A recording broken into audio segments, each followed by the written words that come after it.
What is up, you all? We are charging through these mic'd up team recaps. As today, we are talking about the Los Angeles Chargers with my boy, Mike Previll. How you doing? Dude, death, taxes, and my man Mike with a pun in the intro. I love it. There's nothing more guaranteed in life. This is what our fifth video, and I think you're 5 for 5. Except maybe There you go. maybe not the Washington one. Get the wash your hands Redskins out of here. All right. So you want to hop right in, Mike? Let's get going with this draft class.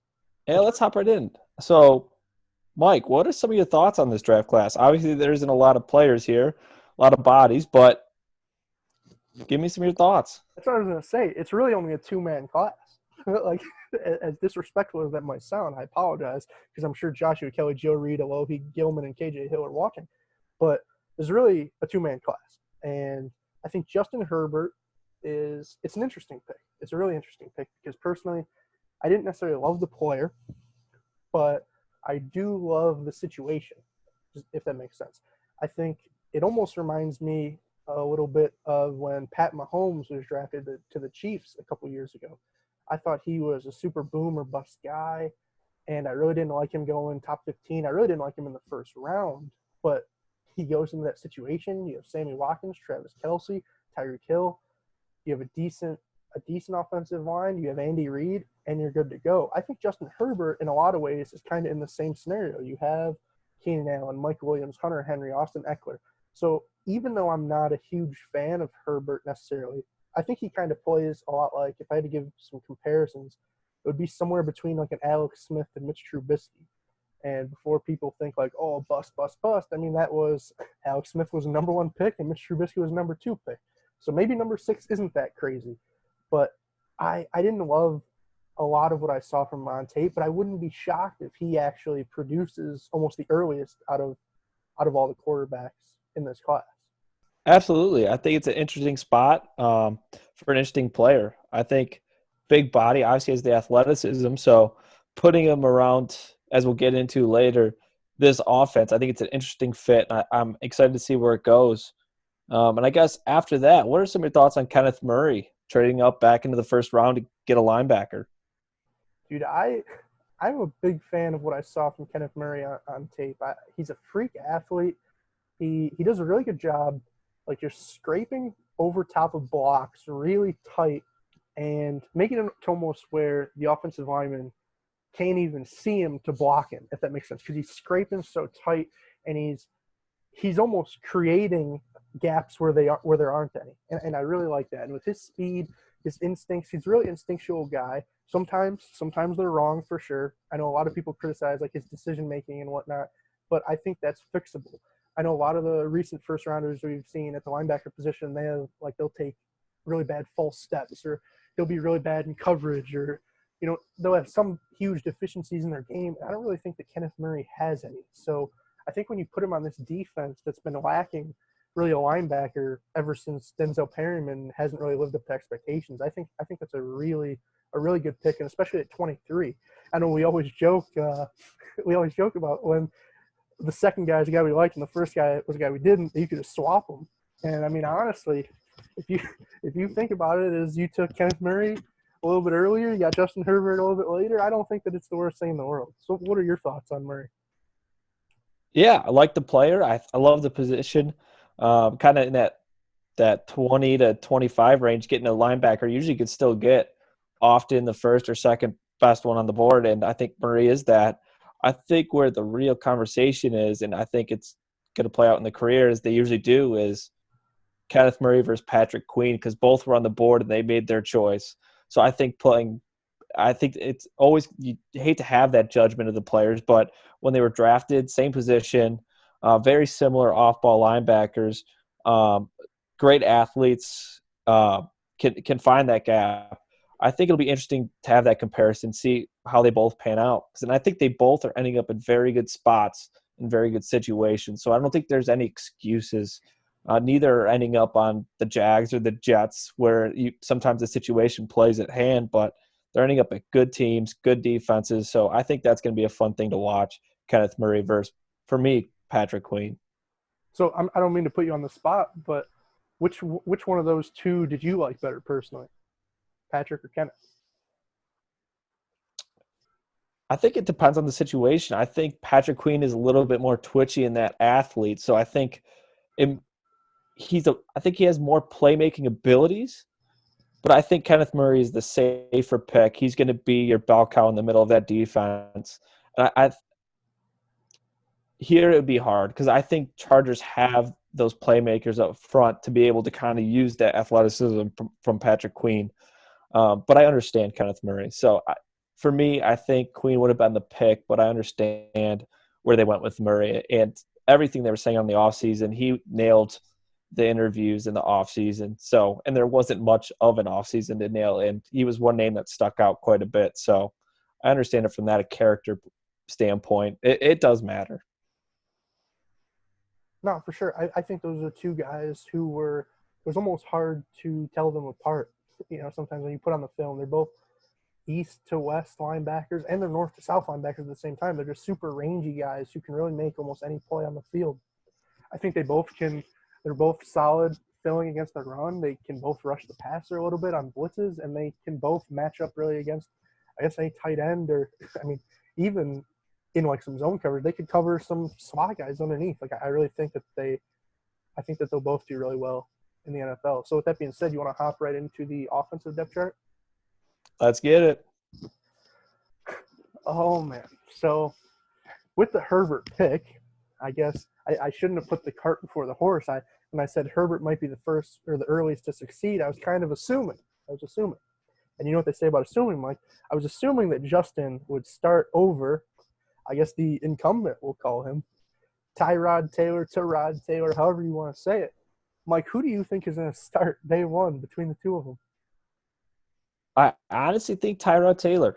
And that's not based off of what I think or obviously what you think. I think they made it very clear.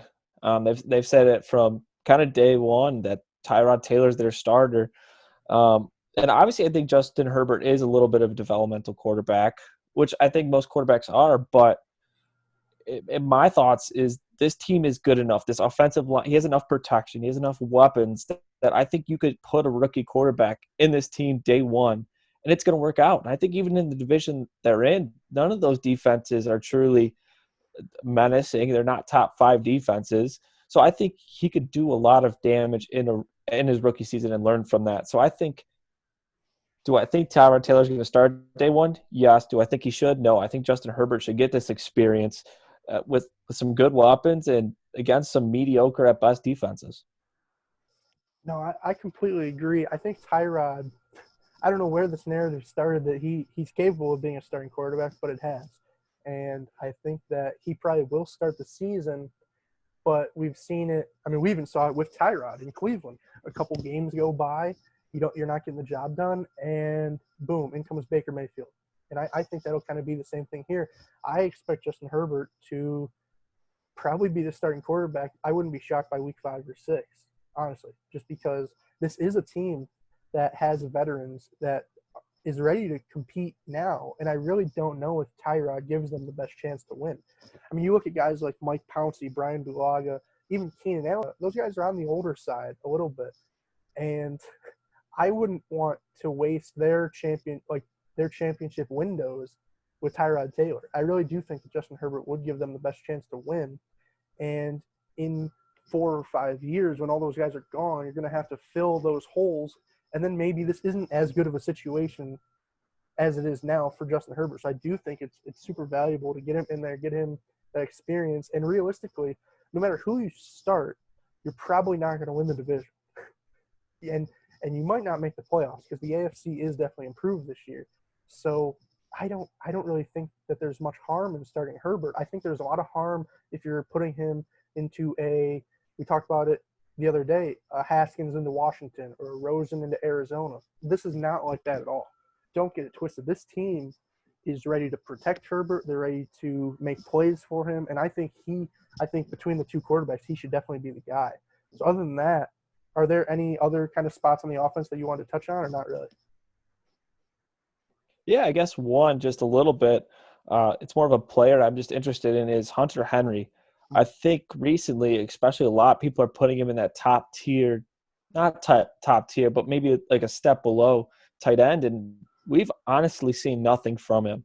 And I'm not blaming it all on him. He's been injured for a good part of it, but nothing on the field he's done to show me that he actually is a quality tight end. He's been mediocre at best when he's been on the field. He's had some good games, but I'm interested to see what he brings to the team. And I think there's a lot of weapons, and I think this is a very complete team. So I think there's no excuse for him at this point. And I think I'd be interested to see if he produces. No, I agree. I think that everyone is kind of crowning him as kind of like a top 5 tight end almost. And maybe that's just because the position is so weak across the rest of the league that he's kind of there by default. But I really don't think that's the case. I do think he has something that he still needs to prove. And I do think that if a guy like Justin Herbert starts, there's almost nothing better for a young quarterback than to have that trusty tight end that they can throw to underneath, they can throw to on 3rd and short, 4th and short, and can really move the chains with. And I think that Hunter Henry could really be that volume guy with a Justin Herbert that he maybe couldn't have been with Phillip Rivers. Obviously, we know Phillip he's kind of a gunslinger sometimes. He likes to throw it deep to Keenan Allen. So maybe with Herbert at the helm, you won't see as great of statistical years from a Keenan Allen or Mike Williams. But I do think that Hunter Henry, if he is what everybody thinks he is, that he should have a really good year. So do you agree with that? Yeah, that's how I feel. So I guess from that, are you ready to get into defense? Absolutely. This is a good defense, Mike. There's a lot to talk about. So first question to you is they've brought a couple guys in. I don't want to say a lot of guys. They brought in Windval Joseph, obviously. They drafted Kenneth Murray. They brought in Chris Harris, excuse me. Which of those 3 additions, which are all quality additions, do you think is going to make the biggest impact day one for the Chargers? Yeah, I think it's a good defense. They're solid across the board. You obviously don't really see a hole. But I think for me, I think being able to bring in Chris Harris as your number 2 corner. Yes, he's older. He's a vet of age, but this secondary can be scary. I think the players they have back there, 3 corners, all pro potential, I think you really don't see it very often. Usually you don't see 1 corner, mine's well 3 of them. So I think that, and then being able to get Derwin James back, I think is absolutely huge. And I think Derwin James, with having those 2 corners, you now give Derwin James the ability to do what he does best and just make plays. And I think that is something. Chris Harris now just brings back Derwin James to this team, and I think we're going to see, I think, a season from Derwin James. No, I agree with that completely. I think that you have guys at every level of the defense who are absolute playmakers. I think you have Derwin James, whether he's playing deep in like a cover 2 or if he's close to the line of scrimmage. I think all that man does is make plays and force turnovers. I think Kenneth Murray now, I think he's going to be super rangy. Like I said, he can make plays at every level. And then those 2 pass rushers. I mean, for the last couple of years now, that's been one of the most dynamic pass rush duos in the league. And I don't really think there's much slowing them down. I think, if anything, the other additions on their team are going to help them. Now with Chris Harris, they're not going to have – I mean, they're going to have longer to rush the passer because you're not going to have a guy like Trevor Williams letting up openings to receivers or letting receivers open. I think that, if anything, it's going to make that front four better, front 7 better, and in general, the entire team better. So – other than that, I mean, I don't really have much else. I just think that this is a really high potential defense. And we were talking the other day about, do we think the Cowboys have the best offense? I think it's an actual discussion. Do the Chargers maybe have the best defense? I was just about to ask you that question because we went over the NFC East, and I think obviously there's 2 really solid, 3, 4, all are really solid defenses. I think 2 of them have potential to be the top defense in the league. I was interested in your thoughts out of the NFC East, and I guess as we go over other teams. Is this probably your favorite? I think just talent wise and front end, is this your top defense? I would say for this upcoming season, yeah. Obviously, as we go into the future, you might start to see the Melvin Ingrams and Casey Haywards and Chris Harris's kind of take a step back. But I think for this upcoming season, this is absolutely, if it's not the number 1 defense, it's at least like a top 3. because I still think Chris Harris, people want to act like he kind of fell off last year because PFF says so. Well, Chris Harris was also guard number one receivers every snap last year. Not every snap, obviously, but for the majority of his snaps, he was on opposing teams' number one receivers. He might find himself on guys' second or third weapons at this point because you have Desmond King, you have Casey Hayward, you have so many versatile pieces. You have Derwin James, who's going to be able to lock up tight ends. I mean, like we talked about them with the Chiefs. You have a Casey Hayward for Tyreek Hill. You have a Chris Harris for Sammy Watkins. You have a Derwin James for Travis Kelce. You have guys who can match up with the Chiefs and the Broncos and really any team in the league. So I don't see how. I think if somebody says they're not a top 3 defense, I think that person's lying. So, do you agree with that? Absolutely. Yeah, and I mean it's going to be real fun to watch because we think of what they were 2 years ago. Like 2 years ago in the playoffs when they absolutely shut down Lamar Jackson. And then obviously this past year, Derwin got hurt, and then they had some other injuries. But I really do think that we could kind of see not even a resurgence to like that 2018 form, but I think we could see them eclipse that and kind of by a wide margin, honestly, because I do think that this is a really, really nasty defense. So that being said, obviously, you don't win games on paper, you win them on the field, Mike. So what kind of games on the field stick out to you based on their schedule? Yeah, I'm just going to point out probably the most obvious one, and it comes early. Week 2 against the Chiefs. I think, as we said, that's the number one for a lot. It's top 3 defense. I think it's my favorite of the year. Now let's see how that matches up against the top offense and Pat Mahomes. I think that is going to be a sight for sore eyes. I think they have the pass rushers to make it uncomfortable for Mahomes, and they have the corners to cover the weapons.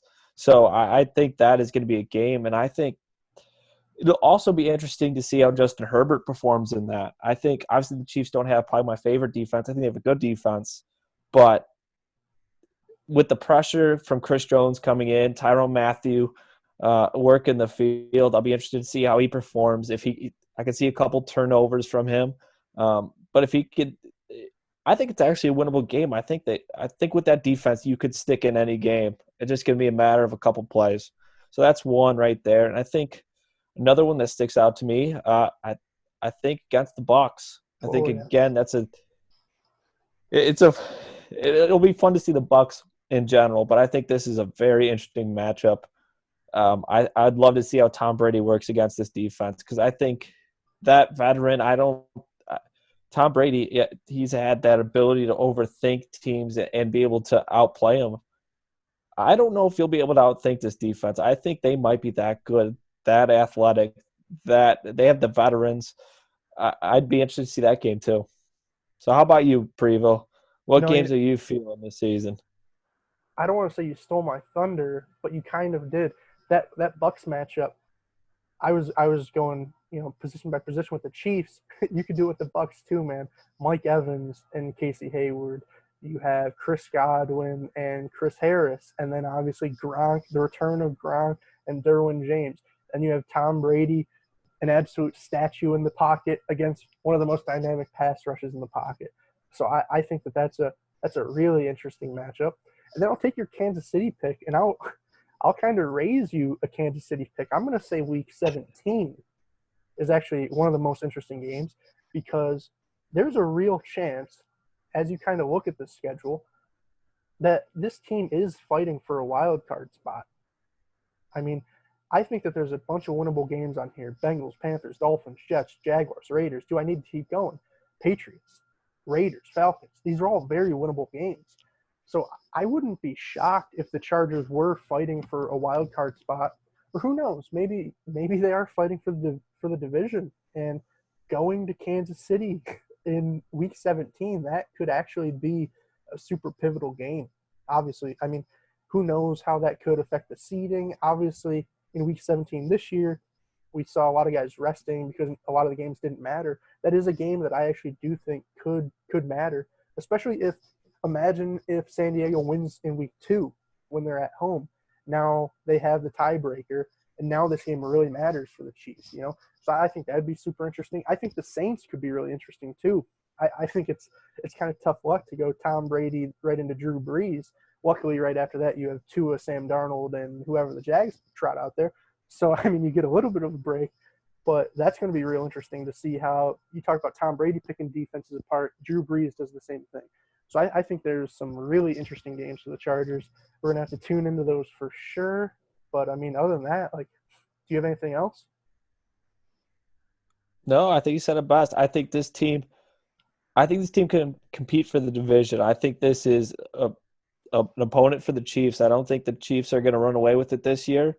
I could see a Super Bowl slump, and I think this team could wreak some havoc in the AFC. Not completely agree. Maybe not. I mean, they're maybe not a Super Bowl team, and the only reason I say that is because of the quarterback position. Honestly, I don't know. Even if Philip Rivers was still there, I think I would still have that same question mark about the quarterback position. But since we really don't know if it's going to be Tyrod or Herbert, and we really don't know how effective it will be if it's Herbert or Tyrod, I think that's really going to dictate if this team can live up to the expectations set by the rest of their team, or if they're going to kind of sit in that second to third place of the AFC West again. But I mean, other than that, make sure you guys like, comment, subscribe if you enjoyed the video. If you have any suggestions, or you have your favorite team, you want us to recap them next, just drop them down in the comments. We'll make sure to push them to the front of the list. Right now we're just going division by division, but we'll give you guys priority, obviously. And other than that, I mean, that's all we got. Mike? For sure. We mic'd in. Now we mic out. Doses. See you guys.